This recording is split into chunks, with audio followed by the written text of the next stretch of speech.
All welcome to my channel cook with கொத்தமல்லி. இன்னைக்கு நம்ம சேனல்ல ஒரு சூப்பரான பெப்பர் கார்லிக் ரைஸ் பார்க்க போறோம். பெர்ஃபெக்டான லஞ்ச் பாக்ஸ் ரெசிபி. வாங்க இது எப்படி செய்யறதுன்னு பார்க்கலாம். இந்த பெப்பர் கார்லிக் ரைஸ் பண்றதுக்கு முதல்ல நம்ம வந்து பெப்பர் பவுடர், அது மிளகு பொடி வந்து ரெடி பண்ணிக்க போறோம். நான் இன்னைக்கு வந்து அம்மியில வந்து மிளகு வந்து சேர்த்து அதை வந்து நெசுக்கி பொடி பண்ணி எடுத்துக்கிறேன். நீங்க வந்து கடையில வாங்கின மிளகு பொடி கூட யூஸ் பண்ணலாம். ஒரு டேபிள் ஸ்பூன் அளவுக்கு மிளகு பொடி ரெடி பண்ணி வச்சுக்கோங்க. அடுத்தது ஒரு பேன்ல கொஞ்சமா வந்து நெய் சேர்த்து, ஒரு டீஸ்பூன் அளவுக்கு நெய் சேர்த்து 2 கைப்பிடி அளவுக்கு நல்லா அலசி வச்சிருக்கிற கருவேப்பிலைய வந்து இந்த பேன்ல சேர்த்து நல்லா வந்து வறுத்துக்க போறோம். கருவேப்பிலையில இருக்கிற தண்ணி கண்டென்ட் வந்து கம்ப்ளீட்டா போயிடணும்.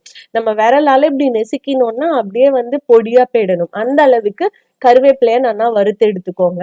வறுத்ததுக்கு அப்புறமா கையாலேயே நல்லா வந்து கொரன்னு பொடி பண்ணி எடுத்துக்கோங்க. உங்களுக்கு கொரன்னு வேண்டான்னா நீங்க மிக்சியில சேர்த்து நன்னாவும் பொடி பண்ணி எடுத்து ஓரமா வச்சுக்கலாம். அடுத்தது அதே கடாயில ஒரு டீஸ்பூன் அளவுக்கு நெய் சேர்த்து 10 பூண்டை வந்து நல்லா பொடியா கட் பண்ணி வச்சிருக்கேன். அதை வந்து நெய் சூடானதும் அதுல சேர்த்து வந்து நம்ம வந்து வதக்கிக்க போறோம். நல்லா வந்து இந்த பூண்டு வந்து ப்ரௌன் கலர் வரணும். அப்பதான் உங்களுக்கு வந்து இந்த நல்ல டேஸ்ட் கிடைக்கும்.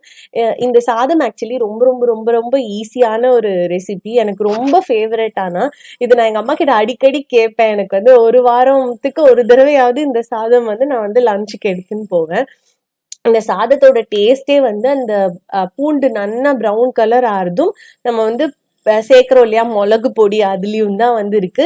இதை நீங்க வந்து ஆல்ரெடி உங்கள்கிட்ட வடிச்ச சாதம் இருக்கு ஆறினது அப்படின்னா அதுலயும் யூஸ் பண்ணிக்கலாம். அப்படி இல்லைன்னா நீங்க ஃப்ரெஷ்ஷா சாதம் வடிச்சும் இதுல சேர்த்துக்கலாம். 1 கப் அளவுக்கு அரிசியை வந்து சாதமா வடிச்சு சைட்ல வந்து எடுத்து வச்சுக்கோங்க. சப்போஸ் உங்கள்கிட்ட வந்து மீந்த சாதம் எதுவும் இல்லை அப்படின்னா, அப்படி மீந்த சாதம் இருக்குன்னா 1 கப் அளவு சாதம் இதுல வந்து நம்ம கடைசியில சேர்த்துக்கலாம். இப்போ வந்து இந்த பூண்டு வந்து நல்லா வதங்கி அது ப்ரௌன் கலர் ஆனதுக்கு அப்புறமா நம்ம வந்து பெப்பர் பவுடர், மிளகு பொடி எடுத்து வச்சிருந்தோம் இல்லையா, அதை வந்து இந்த பூண்டோட சேர்த்து நல்லா வந்து பெரட்டி கொடுத்துக்கோங்க. ஒரு 2 நிமிஷம் வந்து நீங்க மிளகு பொடி சேர்த்ததுக்கு அப்புறமா எல்லாம் ஒன்னா கலந்து ஒரு அடுப்புல ஒரு 2 நிமிஷம் இருக்கட்டும். 2 நிமிஷத்துக்கு அப்புறமா நான் சாதம் சொன்னேன் இல்லையா, அது 1 கப் அளவு சாதத்தை இப்போ இதுல நம்ம வந்து சேர்த்துக்கலாம். சூடு சாதம், மாறின சாதம், அதெல்லாம் எந்த பிரச்சனையும் இல்லை. உங்களுக்கு எது அவைலபிளா இருக்கோ அதை வந்து நீங்க சேர்த்துக்கலாம்.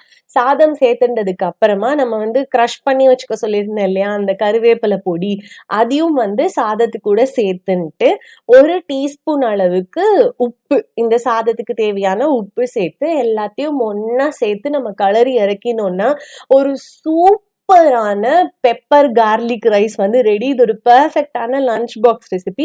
கண்டிப்பா உங்க வீட்டுல ட்ரை பண்ணி பாருங்க. உங்களுக்கு இந்த ரெசிபி கண்டிப்பா பிடிக்கும். இந்த ரெசிபி பிடிச்சிருந்தா லைக் பண்ணுங்க, ஷேர் பண்ணுங்க. மறக்காம உங்க ஃபீட்பேக்கையும் என் கூட கமெண்ட் செக்ஷன்ல ஷேர் பண்ணிக்கோங்க. இதே மாதிரி இன்னொரு இன்ட்ரெஸ்டிங் ரெசிபி வீடியோல நம்ம மீட் பண்ணலாம். என்ஜாய்.